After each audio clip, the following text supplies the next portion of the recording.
The following program is a Town of Colonie television production of the William K. Sanford Town Library. It goes all my life's a circle, sunrise and sundown. The moon rolls through the nighttime till the daybreak comes around. And all my life's a circle, I can't tell you why. Seasons spinning round again, the years keep rolling by. Top of the day, top of the evening, Happy New Year. I'm Joe Doolittle. And I'm Kate Dudding. And this is Story by Story. Sharing the human experience. And we are storytellers. And we are in love with the nature and the art and the impact and the capability of teaching and entertaining of stories. Yes. And we're here to share that enthusiasm with you, with a wonderful guest, and with background on what's going on with storytelling, and with general conversation, because some famous person once said that all learning begins in conversation. Oh. We were going to have one, but there was no learning there. I mean, what are we I thought talking you about? were expecting me to guess who that was. Oh, that actually was Niels Bohr. Niels Bohr, the famous quantum physicist who discovered and described what the atom looked like. Mm-hmm. And if somebody with that kind of scientific mind had such a appreciation for words, then we should take note of that. Not only that, but I collect stories on the news stories on the applications of storytelling. And just this past month, I found out that there was an editorial in the Journal for the American Medical Association on how, when you're presenting the paper, you must start with a story about the patients, and then you can go into the statistics. Is that right? In the Journal of the American Medical Association? Yes. And the example they gave was someone gave a talk on the importance of getting children immunized against measles. And it just made no impact on his audience. And they suggested he needed to start with a story like Roald Dahl, the author, the British author. He wrote for the British organization, the British Medical Organization. They are collecting stories to illustrate what the knowledge they want to spread. And he said, my 7-year-old daughter came down with measles. And that night, she got a fever. We took her to the hospital, and 12 hours later, she was dead. Whoa. Then you could say 20 children a year in England die from measles. That's why measles immunization is important. And people remembered that, I think. Whoa!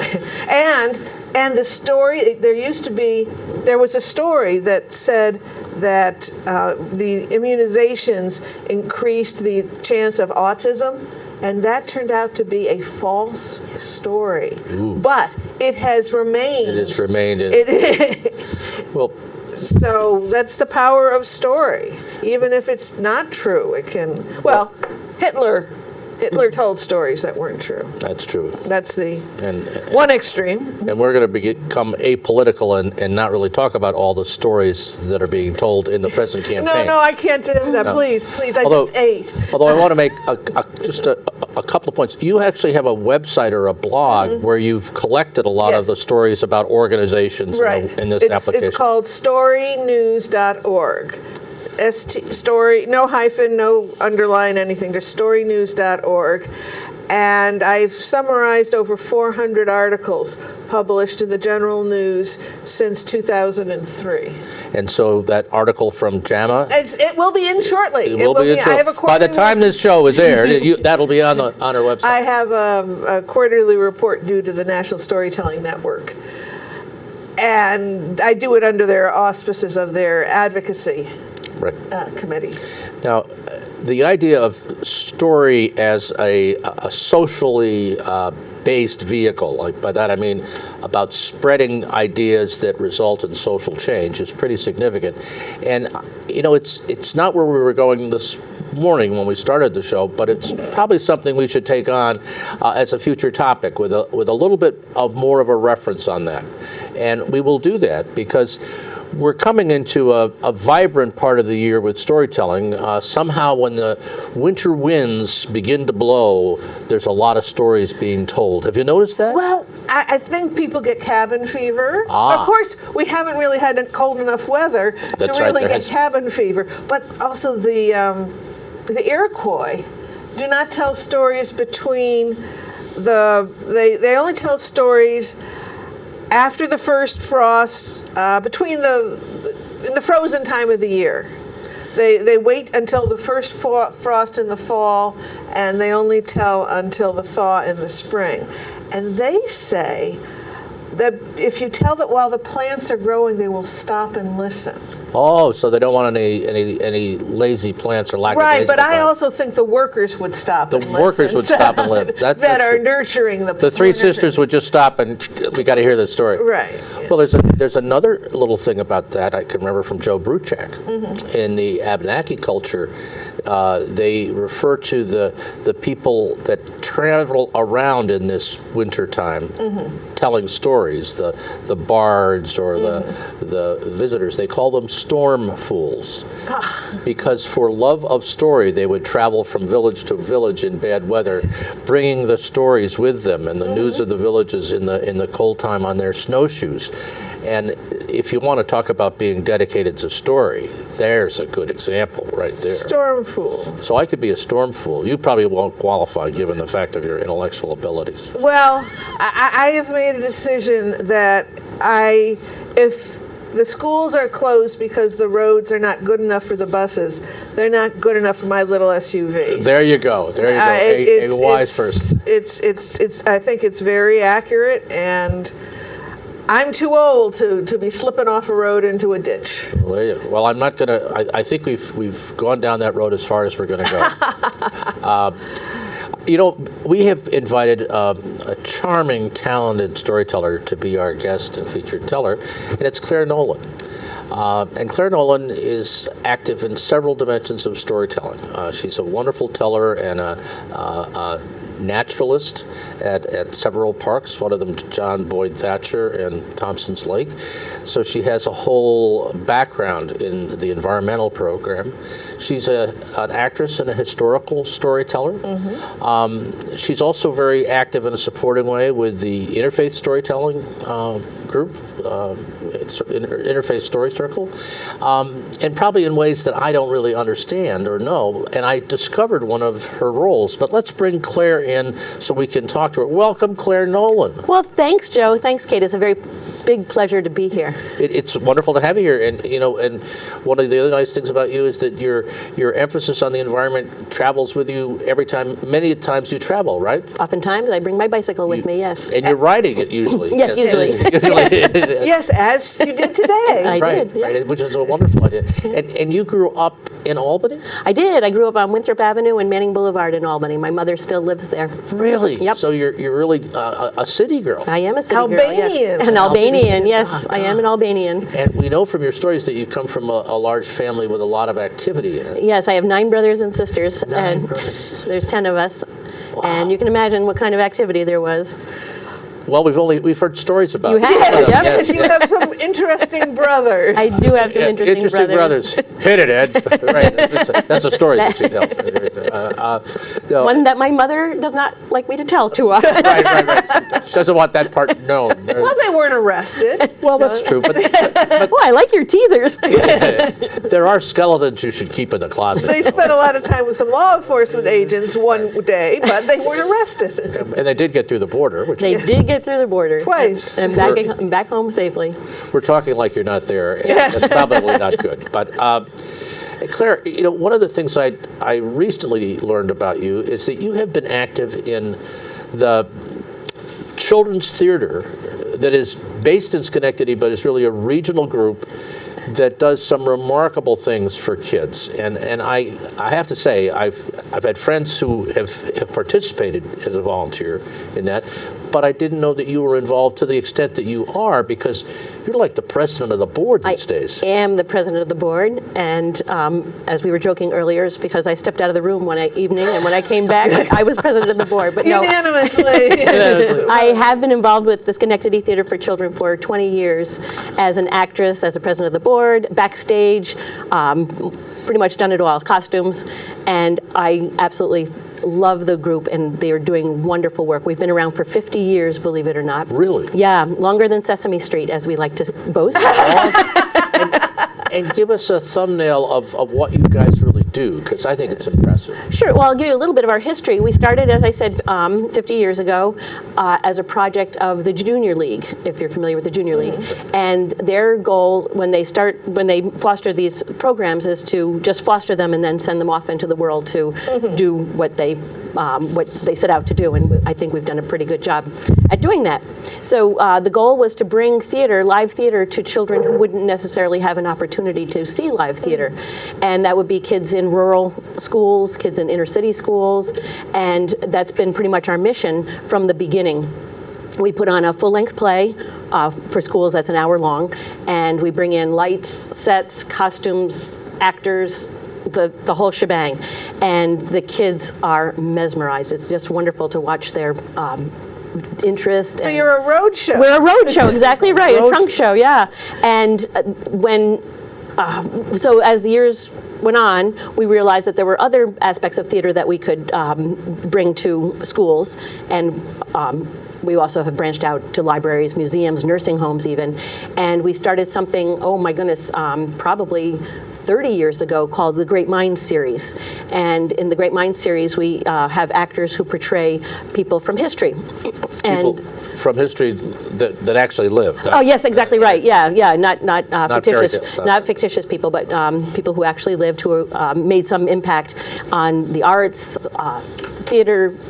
Do we have any politicians? We have past presidents. We have my absolute favorite, of course, is Mother Jones, Mary Harris Jones, who was a labor organizer in the late 19th and early 20th century, especially working with the coal miners. Oh, really? And yeah, and her story is pretty interesting. You portray and I her. portray Mother Jones, much to my delight. Yes. In a dress. I'm not sure I've ever seen you in a dress. Other than Yeah, I wear a dress when I'm Mother Jones. I wear a dress when I'm Georgia O'Keeffe, and I even wear a dress when I'm Marie Curie.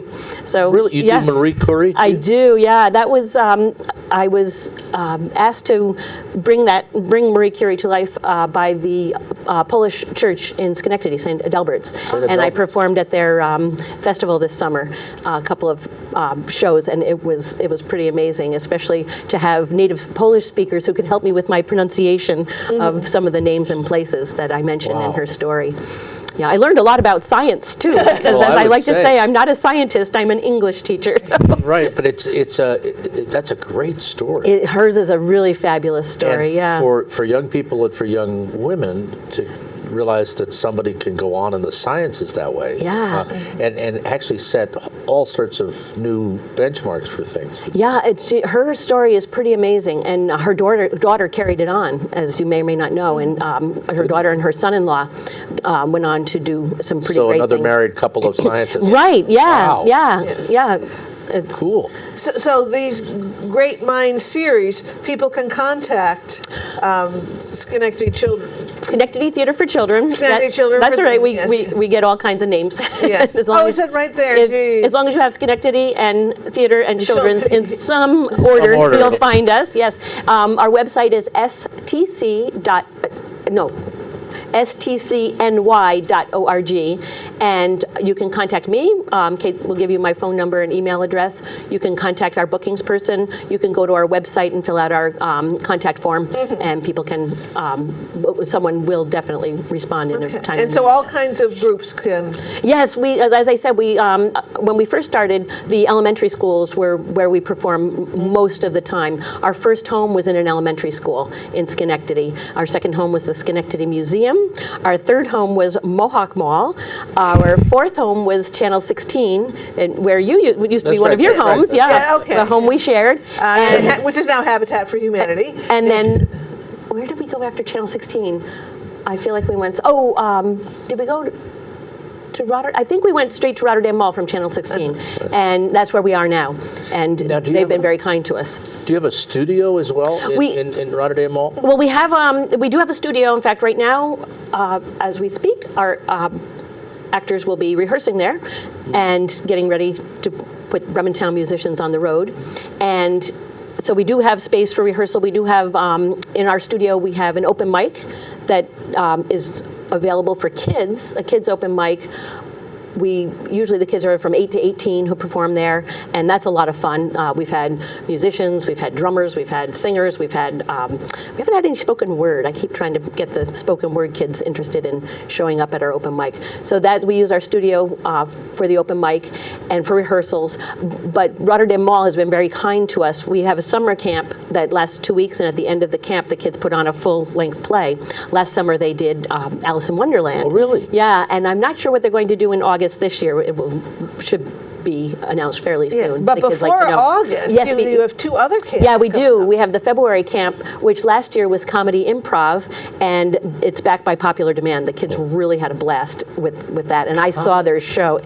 In a week, Joe, they put on this show that's worthy of Saturday Night Live. Is that It right? was hilarious. I was blown away with how well Now, the kids did. do you use part of the mall for the show? Well, that's what I was going to say. Yeah, so our studio is small. So as you know, when you have kids in the performance, mom and dad and grandmothers and Right. grandfathers. So our studio is too small to accommodate all of them. And the mall has been very kind to give us larger space to use during our camp weeks.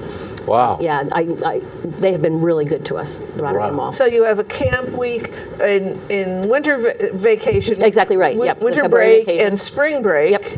And then also the The last 2 weeks of August. Yes. Yeah, last 2 full weeks of August. That's great. Yeah, Isn't that and it's been great? very popular. Now, when is your open mic? Do you have them periodically or regularly? We'll have one in January, although by the time we air it may be over. We'll have another one in May because of the other activities. It's hard to have open mic during rehearsals right, and right. all the other stuff that's going on. So But that's just an invitation for people to come in and do something. yeah, any kids can come in and whatever. In fact, the last time I saw it, there were 5 performers, and kids are so talented. As you know from our Yeah. children at the well, Right. how talented the young storytellers are. And these musicians were, they could have put together a band on the spot and taken it on the road. Now, something that just kind of slipped through and past us was your main stage production. Each year you have the theater on the road, and this year this year, yes. Yes, We're- 2016. We tape it a month ahead of time, so this year I think of as next year, but in 2016, the main stage theater production, which will run from March through June, is the Bremertown Musicians, which as a storyteller I'm really thrilled about. And if you know the story, the animals who were deemed too old or too useless to carry on their jobs on the farm are cast out, and together they form a band.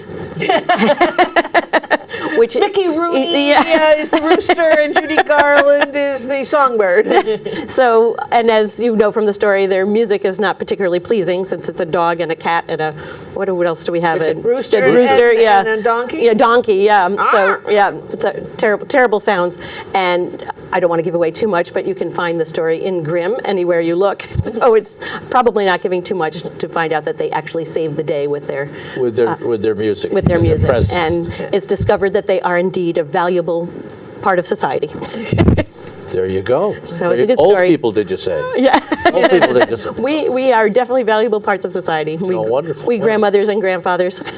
And we're going to come back to you, and I must, usually when we have a person with a storyteller, they have a story that they tell. And are you ready to tell a I story? am indeed, yeah. No kidding. So she's got all this production work that she's been doing, and then she has a story on top of that. Oh, she's very talented. Do we think we probably want to hear the story? Yes. So there you go. Okay, Would you please great. tell us a story? I would love to tell you a story. So, in December, our Story Circle, the Story Circle of the Capital District, has a tradition where when we come together for our December meeting, we all tell some version of the same story. And in December this year, we chose The Frog Prince. And when the story was chosen, I was a little, I don't want to say disappointed, but I don't know, Frog Prince, that story doesn't do a whole lot for me, kissing frogs. And then I started researching it a little bit, and I realized that this idea of enchanted frogs is a very ancient story and goes back to ancient Greece and even to Australia. I don't want to say into the dream time of Australia, but it goes pretty far back into Australia. And I found 2 stories. And then I started thinking, why are we so fascinated by this idea of enchanted frogs? But look at frogs. They look like us, right? Why have generations... Well, maybe they look like you, Claire, but I've never admitted that they look like me. Well, just think about generations of children who have been dissecting frogs. Oh, yeah. I'm sorry to say, but the reason is because the frogs have most of the organs that we have, and they're in pretty much the same place where human organs are. So children can learn a lot about the human body by dissecting a frog, because I think dissecting a person in 8th grade is kind of frowned upon. And dissecting frogs, in my opinion, should also be frowned upon. So I started thinking about this, and it occurred to me that that's probably one of the reasons we've been fascinated with these frog stories from ancient times right up to Disney had an enchanted frog story a few years ago. Kermit the Frog, they're everywhere in our culture. So I found 2 stories that I really liked, and they're short, so I can tell one, and then we can break, and I can tell another, or tell them both at the same time, whatever you would like. With a break. Well, I'll tell the Greek story first. Okay.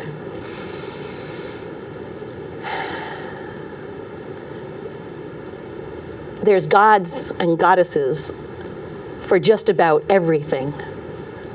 The god of the sun, the goddess of the moon, the deities that control our water and our earth. So it shouldn't surprise anyone that we have a goddess of the night, and her name is Leto. And Leto is as beautiful as her time of day or night. For me, night is probably my favorite time. I love it when it gets dark. I love when the sun sets and it paints the snow or the ice or the lake, those pinks and blues. I love to watch the first stars come out, and in summertime, the first fireflies as they flicker in the air. So for me, night is very special, and I was so excited to learn that there is a goddess of the night. So you can imagine that Zeus, high on Mount Olympus, fell deeply in love with Leto, as he falls in love with a lot of women throughout history and throughout Olympus and throughout the world, and Leto was just one of them. But there was something very special about Leto, and Hera became very jealous. She didn't get jealous of all Zeus's lovers, but Leto was one who touched her deep in her soul, and she feared for her own place on Olympus. And so she banished Leto from Olympus and said no one, no god, no mortal could help her. She was banished to the earth, and she was pregnant. She was expecting a baby, and she wandered from place to place. And because of Hera's proclamation, no one could give her food or water or any sustenance or any help at all. And at last she came to a place, a beautiful pool. It was surrounded by willows, and there the people were collecting the willow branches to make baskets. And she saw this clear, clean pool of water, crystal clear and cool to the touch, and she reached her hand in. She was ready to drink this water, when one of the men gathering the willow branches saw her and stopped her. "What are you doing? You can't be here. Be gone with you!" And shoved her roughly. And then another one stepped into the pool to stir up the mud so she couldn't drink the water. And soon they were all shoving her and jumping in the water and splashing and making a mess and scaring the fish. And they were pulling up the willow, the cattails and the other flowers and laughing at her. And it was then that Leto drew herself up to her full height. And she showed them the goddess that she was. And she said to them, you are now cursed." And these people who had been muddying the waters, these people who had been so cruel to her, started to grow smaller and squat and green and brown and yellow, and their eyes bugged out, and their mouths became wide open, and their tongues reached out and catched a fly, or they hopped into that muddy water, and they began to croak, making awful sounds. And Leto knew what they were saying, asking for her forgiveness, asking her to show some mercy, but she would not. And she left them there in that muddy pool, there croaking, especially at night. When the sun goes down and the stars come out, they make their loudest noises, begging her to release them from this curse.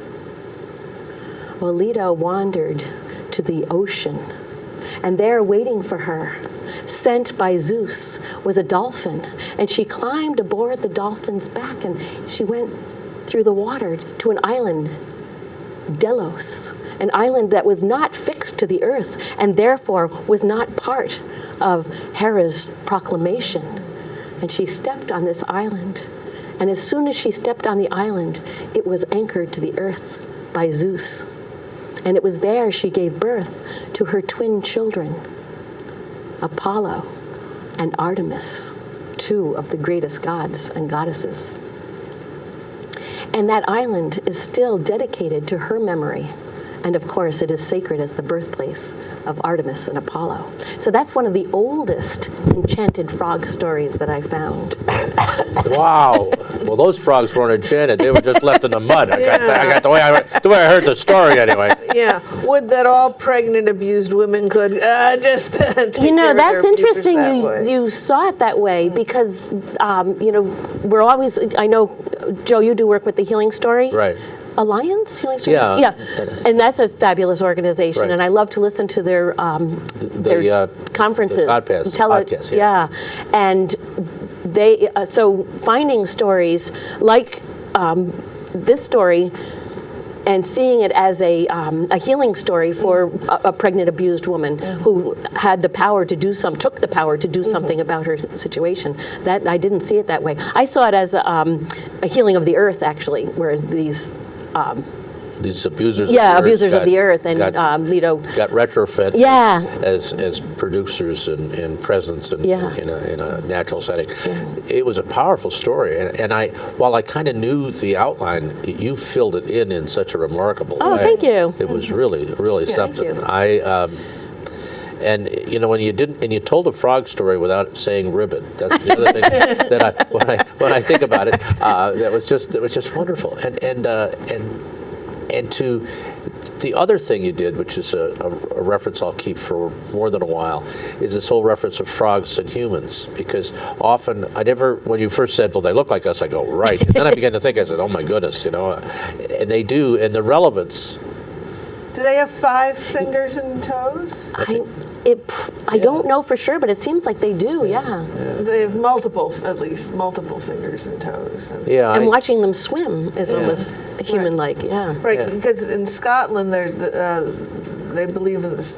They have believed in the Selkies, seals that can change into people. And seals have the same, actually, number of bones in their fingers and their toes that humans do. Wow. Yeah. And of course, they have those beautiful brown eyes. Yeah. No, it was a great story. Thank you. It's a great story. Thank you. Just great.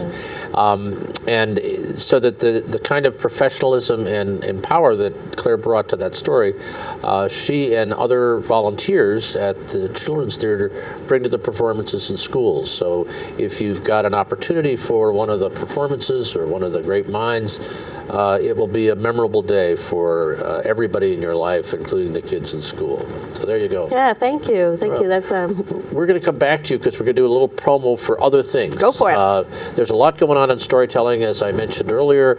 And Kate, why don't you bring us up to date on some of the opportunities? Well, the first Tuesday Tales and Stuff takes place on the first Tuesday of each month at Arthur's Market in the Stockade in Schenectady.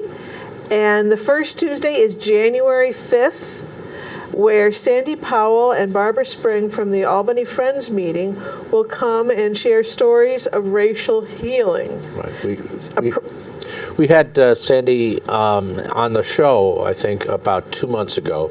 And this is a spread strategy of a very powerful conversation on using stories to deepen understanding and heal the impact of racism in our lives. And I encourage you to join us. The program is in Schenectady. The program at the Albany Friends meeting is also going to be continuing, but we have a series lined up in Schenectady just because we think that the conversation is a very important one to have. So join us. Yeah, I've never forgotten a story I heard, it must have been 20 years ago, when there was training at GE for anti-discrimination training. And one of the leaders of the group I was in is an African-American man who participates in the Empire State Games, so he's very athletic and somewhat dark complexioned. And he said, every time I go into a store in Schenectady, I'm followed around. Right. Yeah. And Shirley Redding, who has been a community leader in Schenectady, petite little African-American woman who was just honored recently by the Women's Fund of the Capital Region as a trailblazer. She said that happens to her all the time, too. And she's the senior elder these days of the board of the First Methodist Church, that big church on State Street, yet she gets followed around hardware stores. Right. I mean, and she's very active in the YWCA and many things, school board or, Well, it's an interesting program, and it's going to be part of a continuing congregational-based experience over 2016 in Schenectady, so stay tuned, please. And then, strangely enough, the second Friday of the month is in the same week as the first Tuesday, because it's January 8th. And that's when we have Shawnee evenings at the Irish American Heritage Museum on Broadway in Albany, just a couple blocks south of State Street. Right. And it's Stories to Warm an Irish Evening with Claire Nolan. It's Nolan, an Irish name. It certainly is. And Nancy Marie Payne. And that will be an extraordinary program, and it's a great series that we've had going there about a year and a half now. So join us for that at 7 o'clock. And one of the board members of the museum is an expert chef of Irish soda bread. So there's Irish soda bread and Irish gold butter at intermission. It's superb. Yes, indeed. And then that Sunday will be the 117th Story Sunday at the Glenn Sanders Mansion. Stories of Aging Gracefully. With Graceful Aging Me and Kent Bushman and Harlan Ratmeyer. And we just get together once a year now and really have a good time. It'll be a wonderful evening. And it is a benefit for two things close to my heart. One is the Schenectady Inner City Ministry Summer Lunch, and the other is Story Circle at Proctor's. We are part of the not-for-profit effort at Proctor's, and we do have some upfront costs that we incur, and this will help offset those things. And some of our work at Proctor's also includes a donation to the summer lunch program. So that's going to be fun. And even if you aren't aging gracefully now, you will. You will, hopefully. And you may have people who are or are not aging gracefully that you have to deal with. So it's not just for the elders, it's for everyone. There will be wisdom tales. Then, up in Saratoga, there's a storytelling open mic the second Wednesday of every month. And this time it will be January 13th, 7 to 9 at Cafe Lena. There's now going to be a $5 admission, $1 of which will go to the featured teller, whose name I do not know. But they always have splendid tellers. I think we've each been. We've each been there, and, we've each been there. So, including Claire. that just shows. Well, but the other thing is that Cafe Lena is a thin space, as the old Irish used to talk about. It's a place where heaven and earth come together, and they're easily interchangeable. So if you haven't been there, you really should sometime. And these are open mics are a wonderful time to get close to Cafe Lena and its experience. Yes, and it is storytelling. Reading is not allowed. It's not spoken word. But if you have something that you want to try in front of real life people, that's the opportunity. that's a place to do it. Then down in Saugerties, on the third Friday of the month, Janet Carter does storytelling at the Inquiring Minds bookstore. And this is just a charming venue as well. Janet does a really neat job of pulling together a feature teller and some of the folks from down south. And Saugerties has got a couple of charming restaurants for before or after, and it really works very well. And a bookstore. Yeah, a book. Then the next Story Circle meeting will be here at Colonie Town Library at 6:30 on Tuesday, January 20th. Again, sharing stories under development. And here, if you want, you can get feedback, but only if you care to. And if you just want the good feedback, we would be happy to stop there too. Sometimes the story is so new that you know it has warts, but you really don't want people to point it out yet. It's a little too... That's a frog metaphor. Usually Or a toad metaphor. Yes. So, and listeners, of course, are always welcome, because if you don't have any listeners, you're just somebody who's talking to yourself. So, the storytellers love listeners. Then we'll be back at Proctor's for our Word Plays series there, our 9th season there. Each word play has a theme, and then the stories fit in one way or another. And on January 24th, the theme is stormy weather. Don't know why there's no sun up in the sky, stormy weather. I'm sorry. Yes, no, that was going through my mind. But I don't know the story behind that, but that's not the story I plan to tell. Okay. Is that the story you plan to tell? That's actually the story I plan to tell, and we've got an interesting double up on that. So, No, that was a secret, Joe. Secret. Okay. And then, if you're telling friends of yours, storytelling for adults, it's so interesting, they go, huh? You can point them to our website, storycircle@proctors.org, where over 150 stories on demand. When the TV series start repeating, come to us. That's true. And if you say to somebody, I heard this great story on TV from Claire Nolan about frogs and how they came about to be according to legend, you can say, gee whiz, just go to that website, because that story will be posted there about the middle of January, and you can... No.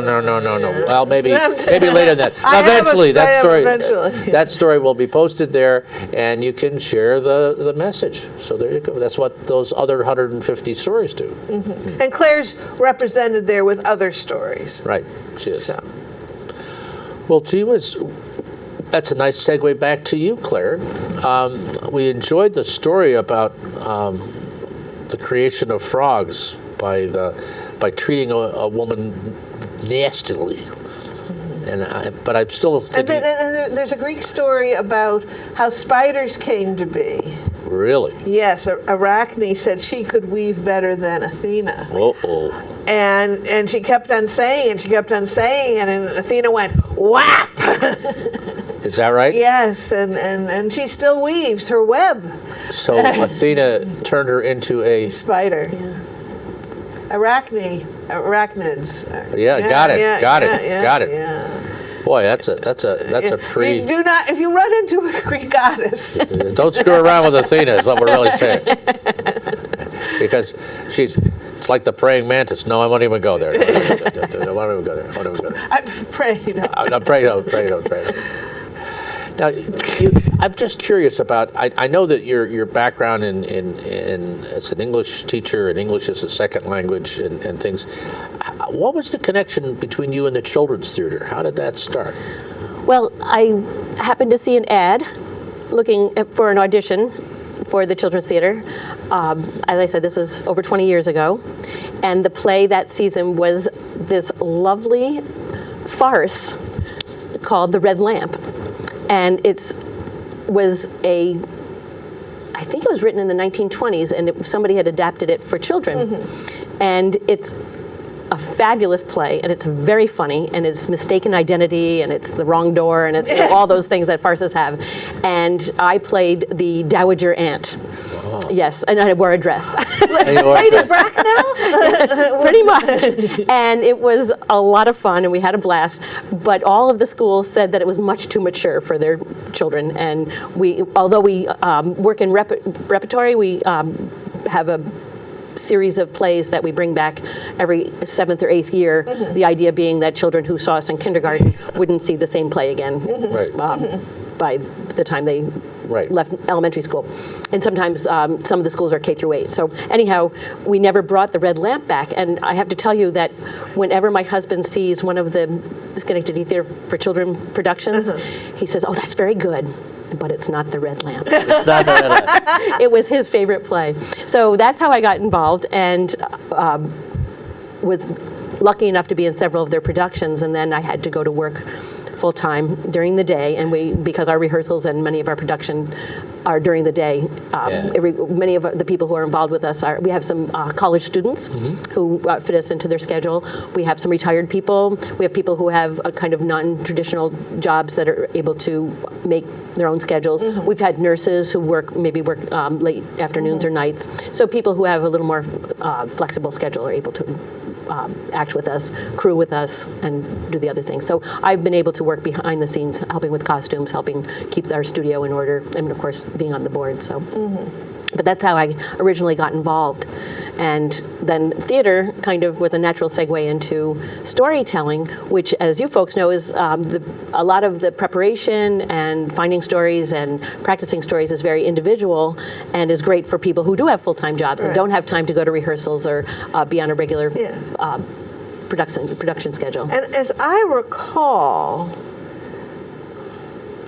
you went to one of our Story Circle productions. It was Telebration at the Empire State Plaza. And I know Fran Berger was one of the tellers, telling stories of her life in Oklahoma. Tornado Alley. Tornado Alley. And I was, oh my goodness, I was just... You were blown away. Exactly right. And I said, that's what I want to be when I grow up. And I became a member of the Story Circle, and I started looking for stories. And through a lot of fostering from the Story Circle, both the STCD and the Interfaith Story Circle, I started to tell stories on my own. And it's been a wonderful adventure. She's sort of a protege of ours. Well, yeah. I am, not sort of. And I thought I was just an ugly frog. No, not at all. Just continue on the thing, because the other thing that I think is a great venue for you is you got connected to the museum at Thompson's Lake. Oh, yeah. So you mentioned earlier that I was a naturalist, and I'm not, much as I would love to be, that's not Well, I'm a storyteller. I kind of extend the truth at times. Oh, okay. That's okay. That's okay. Why let the truth get in the way of a good story, as we like to say? So, the Nature Center at Thompson's Lake that you mentioned, a wonderful place up by Thatcher Park. If you haven't visited, you must. The lake is gorgeous. The Nature Center is gorgeous. The hiking trails are gorgeous. It's just beautiful. So they started a tradition a few years ago. They have a beautiful fire pit with these lovely stones to sit on, and you can see the lake, and it's just very magical. And they started a tradition a few years ago having performers come, musicians, storytellers, and I started going a couple times in the summer, and this has been going on for, oh my goodness, 5 or 6 years now that I go usually in July and then again on Labor Day weekend to end the season. And it's a lot of fun, and it's Well, I bet. they've That's been really gorgeous. Yeah. You describe it so well. Yeah, it is. It's beautiful. It's just a great place. Well, if you're going south on the Northway. Not east on the west way, but south, on the north way. And you see that the rise in the land. That's where it is. That's the That's where it Helderberg is. Mountains. That's the beautiful Helderbergs, the keystone of geology. I have this is a digression, but I was showing a bunch of friends from the Netherlands around and took them on the ridge trail up across there, and then it was fall, so we went down to Indian Ladder, and I had never met Peter Teneyck, Oh, yeah. but I knew of him. So I asked if Peter was around because I thought he'd like to meet the Dutch people. This is folks from Nijkerk, Schenectady. And so he's got on his way in the tractor. So he greets us and then got into the conversation and walks us out, talking and leading a little tour, but a conversation on growing apples. And he stops after this copse of trees and he points up and he says, "I'm not sure, but I think that's where you hiked." And they're looking right back up at that ridge trail at the whole escarpment, and they're just in awe because there aren't even hills in the Netherlands. So it's just one of those great Thatcher Park stories. One of those great places close by that somehow we don't get there as frequently as we could. So good for you. Well, there's a new movie about Thatcher Park, and it ran on WMHT for the month of December, I believe, and you can find it on their website, and it's... Well, good. I'll do that. I heard about it. I didn't get there. Yeah. And I understand that one of the geologists who was interviewed for this story is moved to tears when he describes the rocks. So it's a pretty special place. Well, there really are nice rocks. I know. Well, Well, he's a geologist. I remember my husband insisting when our 12-year-old son and we were up at Lake Placid by Heart Lake, Adirondack Mountain Lodge. We saw there was going to be 6 hours on soil. A professor at Paul Smith's was going to talk on soil, and my husband was gung ho that we do this. It was like dirt. 6 hours of dirt. Okay. Well, I couldn't distract him. So off we went. Well, this guy, he said, now birch trees, they need several different layers of soil to grow, and the geological periods that produce these layers of soil. There's some birch trees. Let's go dig a hole. And then after lunch, he took us to the garbage dump. He was a really fun guy. But, you see, to make the garbage dump, they had brought in tractors and just cut a big hole. They had excavated a hole so you could see there were trees on tops and you could see where their roots ended. And he told us that that's it's the roots that keep the soil loose enough so that you can plant crops. That where the frost line is, that's as far as they can go down, and that's why it's 3 feet, and beyond that, it's you want to dig more than 3 feet, good luck. So this is our son's 30. Those things have stayed with me because he loved his topic, and he brought it to life. There is no substitute for enthusiasm. So the first rule of storytelling is you must love the stories you tell, and even if it's about dirt, it can be made exciting. Or stones. Right. Or frogs, I suppose. Speaking of frogs, you have a second frog story. We don't want to. We could talk. Storytellers can talk for. As I said, I'm usually a shy person. It's probably hard to tell, and especially when I go to large groups of people, like parties and things, I used to, and I still do. I think of what are 3 questions I can use to start conversations. It doesn't come naturally to me, and if it's a wedding, it's, how do you know the bride or groom? And, it could be the weather, so whatever. Not politics, we don't go there. Storytellers, I need one question. What do you do with story? And then about 2 hours later, you might need another one, but you've probably left aside several other things that you can pick up and go on with there. So, you have another story about frogs. Well, I do have another story about frogs, but I'm not going to tell it because when Oh, wow. You lead us on and you let us down. What are we talking about here? well, when you started talking about aging gracefully and there's a story that I really love, and I think, Kate, you've heard me tell this story. I don't know if you have, Joe, but to get to be aged, we have to start out as babies. Okay, And- so this is the improv section of the story of our. Okay.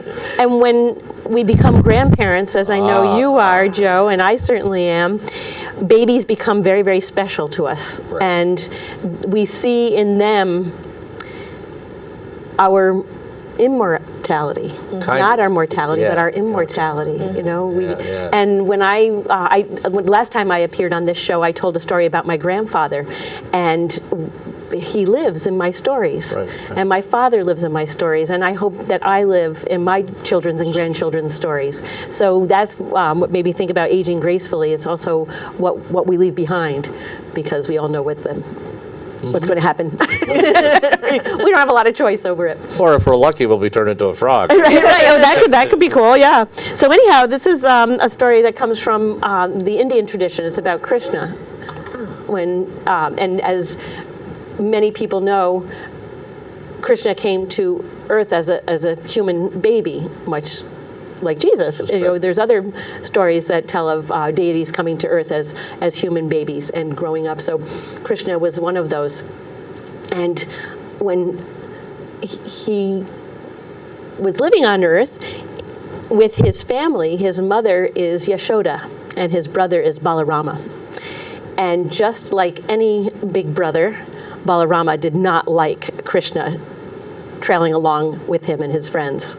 And of course, just like any mother, Yashoda needed time and would say to Balarama, "Watch your baby brother." So of course, this created a lot of problems for Balarama and his friends. So one day, Balarama and his friends found a tree. And this tree, in some stories, was a plum tree, full of the ripe plums, those purple fruit, so sweet and delicious.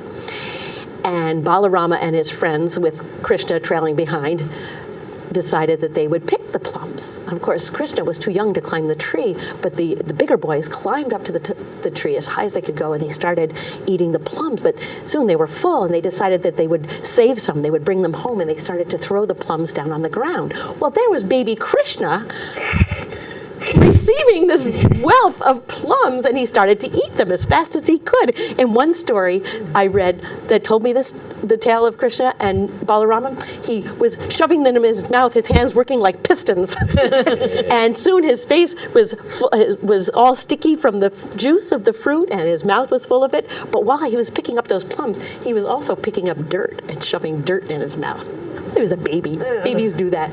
And pretty soon Balarama and his friends saw what baby Krishna was doing, eating their bounty. And they said, "Krishna, stop eating our plums." No, he was shoving them in his mouth as fast as he could. Well, they started calling for Yashoda. "Yashoda, come and get your baby." And then Balarama knew what to say. "Yashoda, come and get your baby. He's eating dirt." There's nothing to get a mother out of the house faster than to find out that her baby is eating dirt. Well, out she came, and she grabbed Krishna and she said, "Krishna, have you been eating dirt?" "No," he says, "I haven't been eating any dirt." He shook his head. And like many mothers do, she opened his mouth. She pried his mouth open to see what was in there. And when he opened his mouth, Yashoda looked in to see the dirt. But instead, she saw the sun and the moon and the stars and all the planets revolving around the sun, including the earth. And on the earth, she could see India. She could see herself. She could see the baby Krishna in her arms with his mouth open. And she looked in that mouth, and in that mouth she saw again the universe swirling around, and she became dizzy. She said, Yashoda said, "Krishna, close your mouth." And he did. And she looked at this baby in her arms. Who was he? Why was she worried about a little bit of dirt when he held the entire universe in his mouth? And she held him close to her breast, and she walked into the house, leaving Balarama and his friends to watch this. What adults?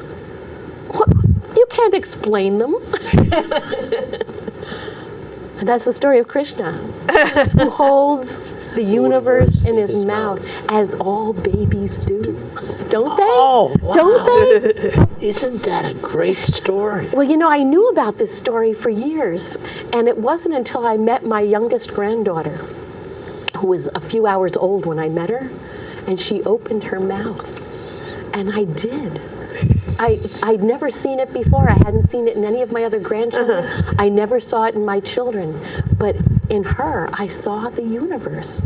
And I said, I have to learn that story. I have to tell it. That's a great story. As you were telling it, and just now, you know, you see your grandkids, and there's a certain demeanor they put on that's not arrogant. It's just wonderful, and it's that whole the world is my oyster. I'm ready to go for it, and I don't ever remember having that kind of confidence, but I imagine somebody must have seen something like that when I was a kid too. But because it's one of the remarkable things about being a kid, I think. That was a great story, Claire. Wow. Thank you. Wow, that was just great. I encouraged my son to take his 13-year-old daughter out of school on Friday, and he has to give a lecture in New York City, and we have tickets for the Moth on Thursday night. Oh, how exciting. So Ben and Pop and Eleanor are going to the Moth on Thursday night. Good for It's an you. open mic or a slam down in the Village, and it's just going to be one of those special times, but it's like, you know, just one of those things you get to do with grandkids. Stretch the limits of things. Just one day of school. It's not bad. It's the time of year. Right, and we're going to do Rockefeller Center and all of that stuff while he's giving his talk. Throw in a museum and Yeah, that's it. That's what we'll go to the Mama. We'll go to the Mama. Yeah. It'll be very educational. Yeah. Well, the Moth will be very educational. Yeah. That's great. Yeah, well, MoMA, you could see Night Sky by Van Gogh. Back to the goddess. But Yeah. holding the universe in your mouth, I mean, just holding it, being able to hold it is the metaphor there. And that is, I've said it before, that was a wonderful story. I just loved it. And I hope you loved it too. There you go. And it was actually, some of the Indian tales Yeah. are epics. And well, this probably is part of an epic. Yeah. But It's a nice little kernel. Yes, Kernel of the yes, epic. yes, a nice And you segment. did a good job of lifting up the kernel out of the epic story. You know, it's like Penelope doing the taking off the threads in Ulysses and stuff. One of those just segments of it. Wow, that's good. And now, in terms of the Children's Museum. Theater group. Theater group. We used to be in a museum. Well, I am a museum. That's Yes. It needs to be a short question, Joe. We have really? just a minute left. Well, if we have just a minute, then the question we'll have to save until next time here on what has been for me just a lovely, lovely bit of time. Thank you so much, Claire, for My joining pleasure. us. Thanks for inviting me. Claire Nolan, president of the Schenectady Theater for Children, actress there as Mother Jones, Georgia O'Keeffe, And Marie Curie, storyteller, and we never mentioned your full-time job, your day job as teaching English as a second language at the University at Albany. That's right. To obviously foreign students coming here. Do you sometimes use folk tales from their lands? Oftentimes, I tell them stories, and that often sparks them to tell me stories, and it's just wonderful to see how stories are so similar all around the world, but more importantly, how stories are used in a similar way all around the world. It really is the way we communicate and the way we think. And when you started out by saying all genius begins with conversation. All learning. All learning begins with conversation. It's so true. You learn so much in conversation. So thank you for joining us and listening to our conversation. We hope you come back again to Story by Story. And Happy New Year. It goes all my life's a circle, sunrise and sundown.